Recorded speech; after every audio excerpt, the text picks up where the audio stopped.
Mirë se erdhët. Sot do të bëjmë diçka paksa të pazakont. Do të eksplorojmë një territor ku poezia takohet me fizikën kuantike. Po, e dëgjuat mirë. Do të shohim se si ligjet që qeverisin ngrimcat më të vogla të universit mund të na ndihmojnë të kuptojmë emocionet tona më të thella. Dhe pikërisht kjo është pyetja që do të na shoqërojë gjatë gjithë këtij udhëtimi. A është e mundur që ligjet të ftohta të fizikës të shpjegojnë diçka kaq intime sa një zemër e thyer? A mos vallë, dhimbja, dashuria dhe humbja janë më shumë se thjesht ndjenja? Le ta zbulojmë. E po, pikërisht këtu qëndron gjithë çelësi. Kemi dy mënyra krejtësisht të ndryshme për të parë botën. Nga njëra anë, pikpamja klasike, ajo që njohim të gjithë. Gjithçka ka një fillim dhe një fund. Por, nga ana tjetër, bota kuantike. Këtu gjërat ndryshojnë totalisht. Vdekja nuk është fund, është thjesht një transformim energjie. Dhe emocionet, ato nuk janë thjesht ndjenja, janë frekuenca, vibrime që ne i lëshojmë në univers. Mirë, por që kjo të mos mbetet thjesht një teori abstrakte, le ta shohim në veprim. Do të thellohemi në një vepër shumë specifike. Poemën Elegji për Leilën të Berzat Sadikit. Kjo nuk është thjesht një poezi, mendojeni si një studim rasti për vetë fizikën e një shpirti. Poema nis me këtë varg kaq të fuqishëm. Ra një hyll sonte nga qielli i pestë. Dhe menjëherë e kuptojmë që nuk po flasim për astronomi. Kjo nuk është një ngjarje fizike, është diçka më e thellë, një lëkundje në vetë strukturën e realitetit. Por kujdes, edhe pse vargu flet për rënje, kjo nuk është një histori rënje, përkundrazi. Është një histori transformimi. Dhe këtu pra hyn në lojë këndvështrimi kuantik. Rënja nuk është një lëvizje poshtë, por një ndryshim i gjendjes energjetike, një kalim nga një vibrim në tjetrin. Pra, poema nuk nis me vdekje, por me një metamorfozë. Po, mirë. Ç'është ky qielli i pestë? Kjo është pjesa vërtet magjepsore. Nuk është një vend, nuk e gjen dot në harta. Në traditat mistike, por edhe në këtë interpretim kuantik, qielli i pestë është një nivel vedieje, një lloj kufiri midis botës materiale, asaj që prekim, dhe botës absolute, asaj që ndjejmë. Është pika ku shpirti, le të themi, fillon të lirohet nga pesha e materjes. Dhe ja ku arrin në zemrën e çështjes. Leila nuk ishte thjesht një njerëz që vdiq, ajo ishte një frekuencë drite, një dritë kaq e pastër, kaq delikate, saqë nuk mundi dot të mbijetonte në një botë me një densitet kaq të rëndë. Thjesht ishte e papërputhshme me mjedisin e saj energjetik. Imagjinoni një notë muzikore të pastër në mes të një zhurme kaotike. Okej, pyetja logjike është pse kjo frekuencë nuk mbijetoi dot? Çfarë e shkaktoi këtë zhvendosje? E po, përgjigje gjendet te bota që e rrethonte, një botë e mbushur me atë që poeti i quan frekuenca të rreme? Dhe ky varg e kap këtë ide në mënyrë perfekte. E lodhur nga dritat që nuk të ngrohnin, nga sytë që pan, por skuptuan. Vini re diçka. Dhimbja e saj nuk vinte nga errësira, por nga dritat e rreme.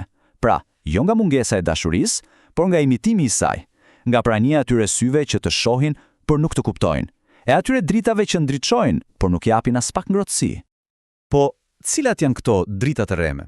Ja ku i kemi burimet e tyre. Bota moderne e maskave, ku secili fsheh atë që është vërtet, emocionet që kthehen në mall, që shiten si një parfym i lirë, imitimi i dashurisë, vështrimet boshe. Të gjitha këto krijojnë, le të themi, një zhurmë energjetike, vibrime për frekuencë të ulët, jo autentike. Dhe në këtë mjedis, një frekuencë e pastër si ajo e Leilës, pashmangshmërisht thyet.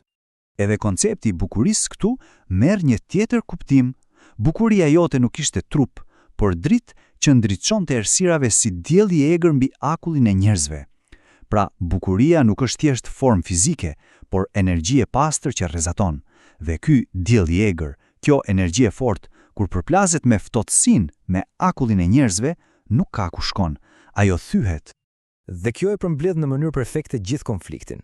Imagjinoni pak, nga njëra anë vala e pastër, harmonike e një shpirti autentik, dhe nga ana tjetër valët kaotike, zhurma e një realiteti të ndërtuar mbi imitim. Këto dy gjëra thjesht nuk mund të ekzistojnë në të njëjtën hapësirë. Drita e saj nuk mund të rezononte dot aty. Mirë, deri tani folëm për një poem specifike, por tani le bëjmë një hap pas dhe të shohim tablon e madhe. Kjo poem është pjesë e një filozofie letrare shumë më të gjerë, një rrymë të re mendimi që quhet poetika kuantike. Pra, çfarë drekun është kjo kuantopoezi?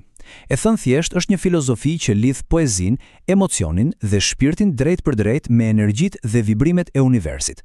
Poezia nuk është më thjesht fjalë në letër, ajo bëhet një fushë energjie, një val që ndikon te lexuesi dhe te bota. Dhe kjo filozofi ka disa parime themelore. Le t'i shohim shpejt e shpejt. Numër 1. Shpirti është dritë. Çdo qenie është një frekuencë unike, energji që nuk shkatërrohet kurrë. Numër 2. Dhimbja është transformim, nuk është tragjedi, është thjesht një ndryshim vibrimi kur frekuencat përplasen. Numër 3.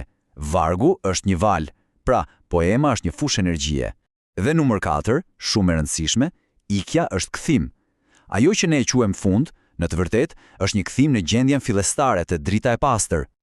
Po mirë, kush fshihet pas gjithë kësaj teorie? Kush është arkitekti i kësaj ure kaq të veçantë mes shkencës dhe artit? E po, mendja prapa kësaj sinteze unike është Bersat Sadiki.